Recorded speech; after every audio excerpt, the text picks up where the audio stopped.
stared at him, realization slowly dawning on her. But they didn't come for you.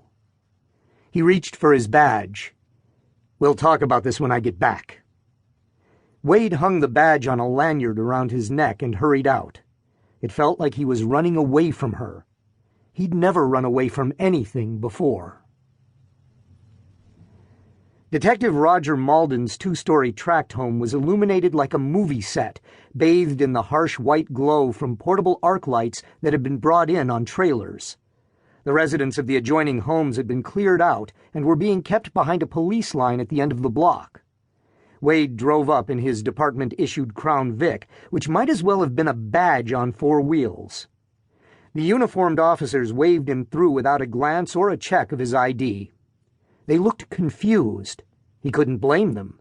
They had no idea what was going on. Nobody in the department did. He parked behind an FBI armored assault unit. As he got out of his car, he noted the sharpshooters on the rooftops and the Kevlar-vested agents crouched behind their vehicles, aiming their guns at Malden's house as if it might leap from its foundation and attack them. Carl Pincus was easy to spot among the agents. He wore a Kevlar vest over his suit and a tactical helmet on his head, and was wielding his BlackBerry instead of a gun, firing off text messages with his thumbs.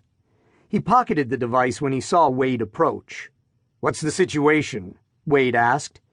"You're standing out in the open asking to be shot," Pincus said from behind a car. "Take cover." "If I wanted cover, I would have stayed in bed." "You didn't tell us that Roger is an insomniac." "I didn't know."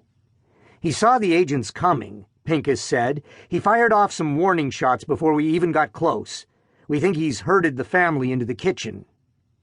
Wade nodded and started toward the house. Pincus grabbed him. "Put on a vest before you walk in there."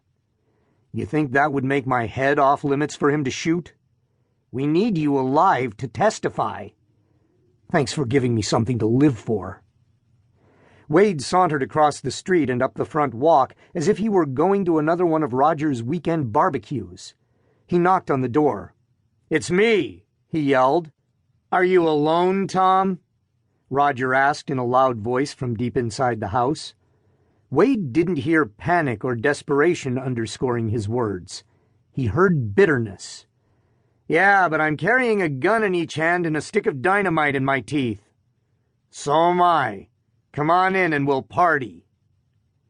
Wade opened the door and stepped into the darkened house. Same floor plan, but different furniture, electronics, and art. Roger's stuff was more upscale and contemporary than what Wade had. But Wade didn't have Roger's money. He walked to the kitchen. After every Malden barbecue, Allie always raved about their travertine floors, granite countertops, and stainless steel appliances. Roger sat on the edge of the center island near the stovetop. He was wearing a terry-cloth bathrobe over a t-shirt and drawstring pajama pants. He didn't have a stick of dynamite, but he was holding a Glock in each hand. "I figured the traitor had to be you," Roger said. "You are always so fucking self-righteous, whether you're making an arrest or a sandwich." Wade glanced to his right and saw Sally Malden and her daughters, ages 9 and 11, all in their nightgowns and huddling together on the floor, their legs curled up against their bodies. She held her daughters close to her, one under each arm. They were all crying silently, trails of tears and snot running down their faces. He focused his gaze back on Roger. "You don't want to hurt your family. You want to hurt me. I'm here now, let them go. They need to see this," he said. "Please," Sally cried. "Think of the children." "I am," he snapped, waving a gun in her direction. She tensed up, pulling the kids tighter to her bosom. "Why do you think I did it? So you could have the house you wanted, the clothes you wanted, everything you wanted." "I didn't want this," she said. "Only because you haven't seen it on HGTV. The damn channel was on 24/7 in this house, just so you could constantly point out to me all the things we needed. You even had it on while we fucked."